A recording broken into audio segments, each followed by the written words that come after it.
जय हिंद, नमस्कार, जोहार साथियों। मैं बादल स्वागत करता हूं आपका अपने YouTube चैनल में।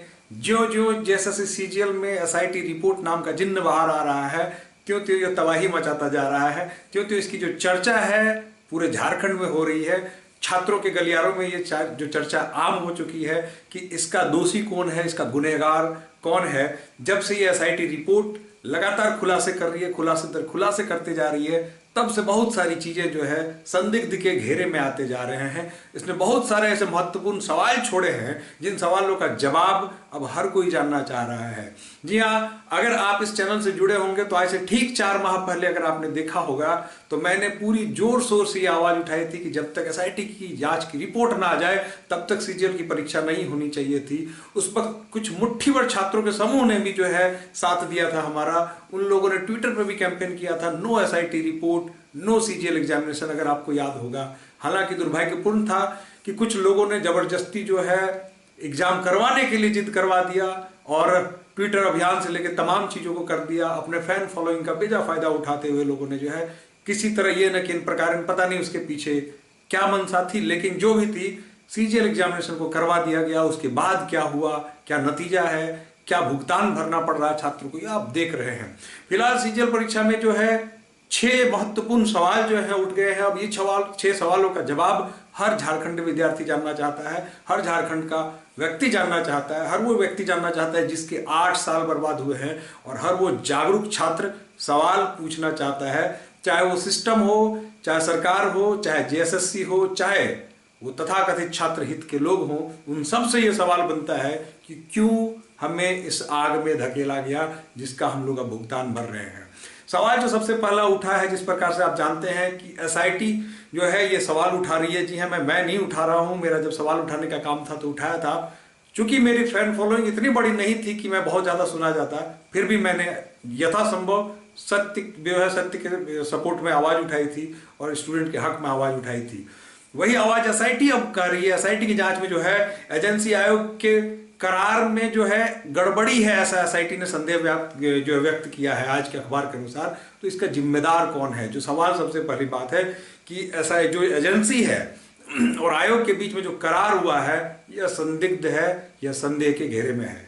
सवाल नंबर जो 2 है, महत्वपूर्ण सवाल जो है, एजेंसी पर गड़बड़ी के आरोप है, उसके बावजूद भी इस एजेंसी को चयनित किया गया, इसके जिम्मेदार कौन है? दूसरा सवाल भी महत्वपूर्ण है और इन सारी चीजों को हम लोग आज से 4 माह पहले पूछा करते थे कि जब एजेंसी ही संदिग्ध है तो इस एजेंसी को हायर किया गया, इसका जिम्मेदार कौन है? इसका ठिकरा किसके सिर पर फूटना चाहिए? आप लोग भी कमेंट करके बताएंगे मित्रों कि इसका जिम्मेदार कौन है, क्योंकि आपका भी कमेंट करना जिम्मेदारी है। आपको भी कुछ आप आकलन कर रहे होंगे, आपको भी बताना जरूरी है।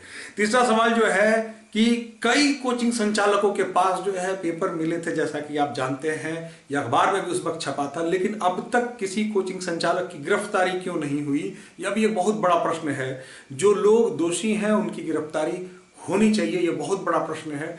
ये उनकी गिरफ्तारी अब तक क्यों नहीं हुई, यह भी जो है संदेह के घेरे में है। चौथा सवाल है कि एजेंसी के किस अधिकारी ने जो है पेपर बेचे थे? जी हाँ, एजेंसी के किस अधिकारी ने पेपर बेचे थे? अब तक वो पकड़ा क्यों नहीं गया? जी हाँ, अब तक वो व्यक्ति पकड़ा क्यों नहीं गया? और 5वां जो प्रश्न है बहुत महत्वपूर्ण है कि जांच में तो शुरुआत में बहुत तेजी थी, लेकिन बाद में जांच की गति सुस्त क्यों पड़ गई?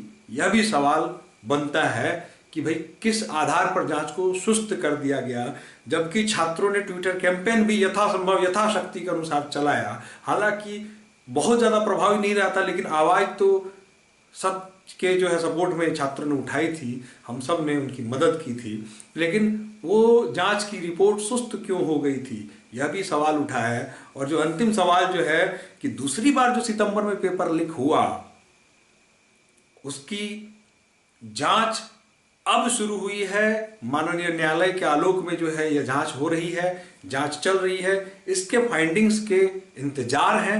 इसमें भी एक महत्वपूर्ण सवाल यह है कि जब छात्रों ने एफआईआर दर्ज कराया, छात्र ने, जब लोगों ने संदेह व्यक्त किया, तब उसे दर्ज क्यों नहीं किया गया? और जब इतना कड़ा कानून था तो उस कड़ा कानून के तहत उस पर जो है एक्शन क्यों नहीं लिया गया? ये सवाल तो कोर्ट ने भी पूछा है और यह सवाल भी बार बार लोगों के जहन में आ रहा है।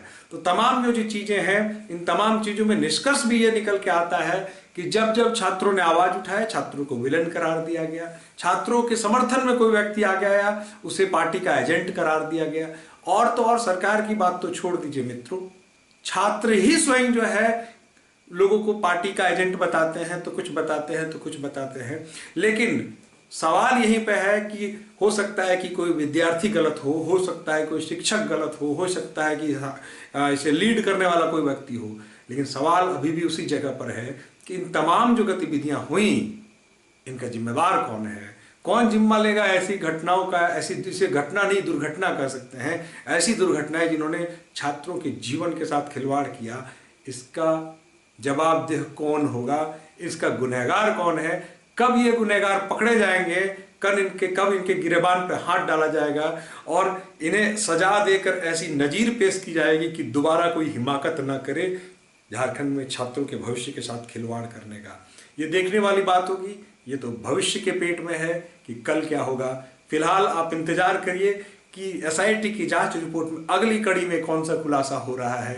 ये जो तमाम खुलासे परत दर परत होते जा रहे हैं, इसमें नए नए प्रश्न खड़े हो रहे हैं और ये नए नए प्रश्नों के सवाल संभवतः हर व्यक्ति को चाहिए होगा, जिनका जीवन बर्बाद हो रहा है, जिनका कैरियर बर्बाद हो रहा है, जिनका समय नष्ट हो चुका है और जिनका सब कुछ दांव पर लगा हुआ है।